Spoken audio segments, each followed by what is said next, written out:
কতটা ভালো for a specific scenario তা মেজার করার জন্য 4টা ক্রাইটেরিয়ার মতো আছে। সো টাইম কমপ্লেক্সিটি এবং স্পেস কমপ্লেক্সিটি যেটা ওইটা ইনিশিয়ালি আমি পরিচিত ছিলাম না কমপ্লিটনেস এবং অপটিমালিটি এই ওয়ার্ড দুইটার সাথে। কমপ্লিটনেস সিম্পলি মিন করে এই অ্যালগোরিদমটা will always generate a solution. তবে এখানে একটা কন্ডিশন আছে, কন্ডিশনটা হচ্ছে the problem must be solvable শব্দটা ইউজ করা ঠিক হইল না, প্রবলেমটার একটা সলিউশন থাকতে হবে। The problem must have a solution. প্রবলেমটার আদতেই একটা বাস্তব সলিউশন পসিবল হইতে হবে, তা না হইলে এটা অ্যালগোরিদমের দোষ না। কাইন্ড অফ প্রবলেমটা যদি ওয়েল ডিফাইন না থাকে, সলিউশন করার লজিকগুলো যদি ওয়েল ডিফাইন না থাকে, অ্যালগোরিদম ওই জিনিসটার সলিউশন দিবে কেমনে? সলিউশনটা বের করার তো লজিকই নেই। যেমন ইন্টিজার ভ্যালুর ভেতর থেকে যদি শুধুমাত্র ইন্টিজার ভ্যালু অ্যালাউড থাকে, তার মধ্যে কোনো ফ্লোটিং ভ্যালু যেমন অ্যালাউড না। আমি একটা অদ্ভুত এক্সাম্পল দিলাম। শুধুমাত্র ইন্টিজার ভ্যালু অ্যালাউ করে এরকম অ্যারোর ভিতরে ফ্লোটিং ভ্যালু পাওয়া পসিবল না। সো এটা অ্যালগোরিদমের দোষ হবে না যদি অ্যারের ভিতরে ফ্লোটিং পয়েন্ট না থাকে। কাইন্ড অফ প্রবলেম স্টেটমেন্ট বা সলিউশন এটা বাস্তব ভিত্তিক হইতে হবে। এটা হচ্ছে কমপ্লিটনেস। দেন অপটিমালিটি মিন করে অ্যালগোরিদম যে সলিউশনটা দিচ্ছে, দ্যাট সলিউশন উইল বি চিপার বা চিপ। এই সলিউশনকে অ্যাচিভ করার জন্য অ্যালগোরিদম যে পাথ বা যে ওয়েটাই বের করে দিচ্ছে সেটাকে চিপ হইতে হবে। আর স্পেস কমপ্লেক্সিটি, টাইম কমপ্লেক্সিটি নিয়ে আমি এখন কিছু বলবো না। স্পেস বেশি লাগে, টাইম বেশি লাগে। অ্যালগোরিদমের এই পারফরমেন্সগুলো বোঝার জন্য আরও কিছু প্যারামিটার্স আছে। That is some parameters such as branching factor, branch বানান ভুল করলাম,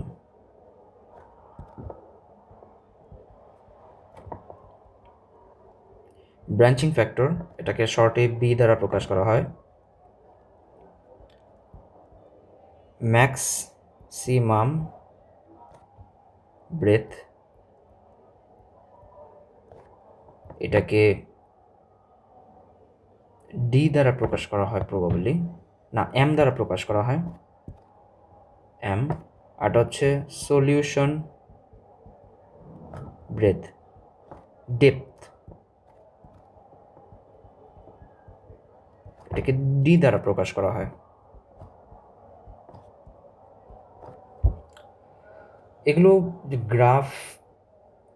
গ্রাফ অ্যালগোরিদম যেগুলো, সেই অ্যালগোরিদমগুলোর ক্ষেত্রে হয়তো প্রযোজ্য। আই এম নট শিওর অন্য কোনো অ্যালগোরিদমের ক্ষেত্রে এগুলো খাটে কিনা, সার্চিং অ্যালগোরিদম ছাড়া অন্য কোনো অ্যালগোরিদমের উপর খাটে কিনা আমি শিওর না। ব্রাঞ্চিং ফ্যাক্টর কি? কোনো একটা ইনিশিয়াল স্টেট থেকে ও যতগুলো পসিবিলিটি ইনিশিয়াল স্টেট না, কোনো একটা নোড থেকে যতগুলো নোডে ভিজিট করা লাগে এবং সেই নোড থেকে আরও যতগুলো নোড ভিজিট করা লাগে, in the entire graph maximum number of branch a node has is branching factor. এক্সাম্পলটার মধ্যে maximum number of branch is 3, যেমন এখানে 3টা ব্রাঞ্চ আছে। কিংবা না আমি ভুল বললাম, 3 না 4, আমি খেয়াল করিনি, 1 2 3 4, ম্যাক্সিমাম নাম্বার অফ ব্রাঞ্চ এখানে 4। এটা হচ্ছে ব্রাঞ্চিং ফ্যাক্টর।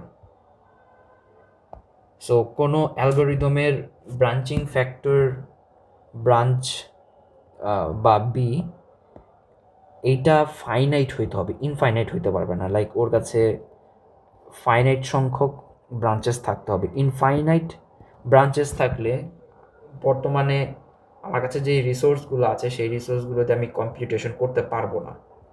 তাই ব্রাঞ্চিং ফ্যাক্টরের ক্ষেত্রে ভ্যালুটা এমন হইতে হবে যেটা ফাইনাইট। সো এটার কন্ডিশন হচ্ছে has to be finite, to be finite. এরপর আছে ম্যাক্সিমাম ব্রেথ বা এম। সো কয়টা লেভেল পর্যন্ত এই গ্রাফটা এক্সটেন্ড করে। আমি একটা গ্রাফ, একটা ট্রি আঁকাই এখানে।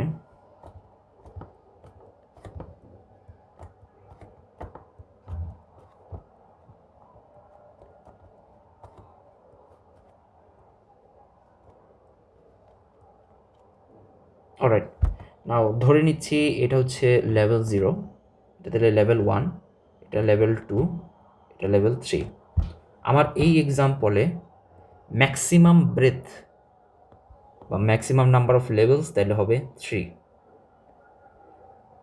ধরে নিচ্ছি আমার এই এক্সাম্পলটার মধ্যে এআই যেই সলিউশন স্টেট খোঁজার জন্য এই গ্রাফটাকে ট্রাভার্স করছিল, সেই এআই এর জন্য সলিউশন হচ্ছে, কোথায় দিব, এখানে দিই, ব্লু নোড যেটা, এটা হচ্ছে একটা সলিউশন স্টেট। এই সলিউশন স্টেটে পৌঁছানোর জন্য ওকে কত ডেপথ পর্যন্ত ট্রাভার্স করতে হবে, সেটা হচ্ছে ওর ডি। এই এক্সাম্পলটার ক্ষেত্রে ডি এর ভ্যালু হবে 2 নাম্বার লেভেল পর্যন্ত পৌঁছাইলেও একটা সলিউশন পাওয়া যাচ্ছে, ওকে 3-এ আর যাওয়া লাগছে না। বা আমি যদি এক্সাম্পলটাকে একটু মডিফাই করি, সলিউশনটা যদি এইখানে থাকে, সো ওকে ম্যাক্সিমাম লেভেল 1 পর্যন্তই আসতে হচ্ছে, তাতেও সলিউশনটা পাওয়া যাচ্ছে, তখন ডি এর ভ্যালু হবে 1। সো এটা ডিপেন্ড করে সলিউশনটা কোথায় আছে তার উপর। যদি অ্যালগোরিদম ভালো হয় এরকম গ্রাফ জেনারেট করার, তাইলে সলিউশন হয়তো বা আগেই খুঁজে পাওয়া যাবে। স্টেট, আমি স্টেট জেনারেট করার যে ব্যাপারটা দেখছিলাম আগে, স্টেট স্পেস জেনারেট করার, এই স্টেট স্পেস জেনারেশনটা যদি ভালো হয় তাহলে দেখা যাবে কম লেভেলেই বা কম ডেপথেই একটা সলিউশন পাওয়া যাচ্ছে। সো এই 3টা ক্রাইটেরিয়া অ্যাফেক্ট করে একটা অ্যালগোরিদম কেমন পারফরমেন্স দিবে। এই ক্রাইটেরিয়াগুলোর একটা এক্সাম্পল দেখি বিএফএস অ্যালগোরিদমের ক্ষেত্রে, ব্রেথ ফার্স্ট সার্চ অ্যালগোরিদমের ক্ষেত্রে বিএফএস এর টাইম কমপ্লেক্সিটিকে আর স্পেস কমপ্লেক্সিটিকে উপরের এই 3টা বি, ডি, এম, ডি, এই 3টা প্যারামিটার দ্বারা এক্সপ্রেস করার ট্রাই করি। নাও বিএফএস এর টাইম কমপ্লেক্সিটি কেমন? বিএফএস এ ওর সলিউশন নোট যদি হয় এইটা, তো এই পর্যন্ত আসতেও ওকে কয়টা লেভেল ট্রাভার্স করা লাগছে। এখানে দেখা যাচ্ছে ম্যাক্সিমাম ব্রাঞ্চিং ফ্যাক্টর হচ্ছে 4। Maximum branching factor 4। সো দেখা যাবে, ধরে নিচ্ছি ওকে প্রত্যেকটা লেভেলে আসার পরে প্রত্যেকটা নোডের জন্য 4বার করে সার্চ করা লাগবে। সো দ্যাট মিনস এই এক্সাম্পলের ক্ষেত্রে ওর 4 টু দি পাওয়ার 1, এখানে হবে 4 two the power 2, 4 two the পাওয়ার 3, এভাবে করে সার্চিং করা লাগবে। এজম করে নিচ্ছে এখানে আরও আছে, গ্রাফের আরও অংশ আছে এদিকে, এভাবে করে সার্চিং করা লাগবে।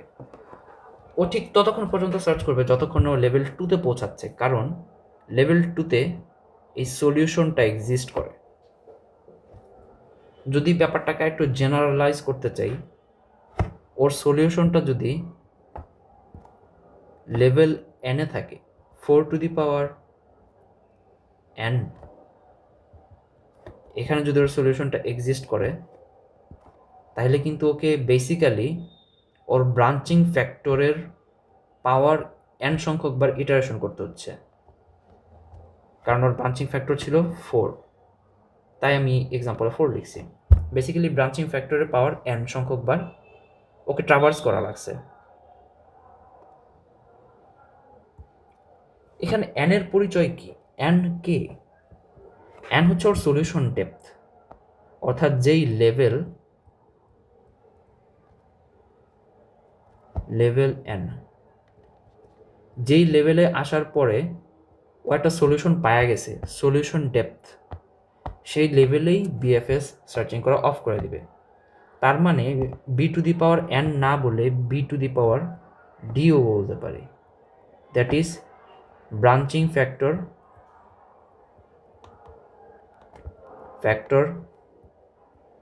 এটার পাওয়ার হিসাবে হচ্ছে সলিউশন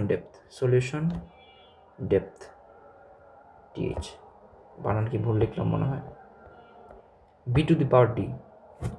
আর প্রত্যেকটা লেভেলে যেহেতু ওকে সার্চ করে আসতেই হয়েছে, ওর সার্চিং টাইম অ্যাকিউমিলেট হবে। এই লেভেলে ওর সার্চ করতে কিছু একটা টাইম প্রয়োজন হয়েছে, এই লেভেলে টোটাল সার্চিং করতে কিছু একটা টাইম প্রয়োজন হয়েছে, এই লেভেলেও কিছু একটা প্রয়োজন হয়েছে। এই সব কিছুকে যদি টাইমের এখানে আমি সামেশন করি, ইচ লেভেল ট্রাভার্সাল, তাহলে ওয়ার্স্ট কেস বা বিগ ও হবে হচ্ছে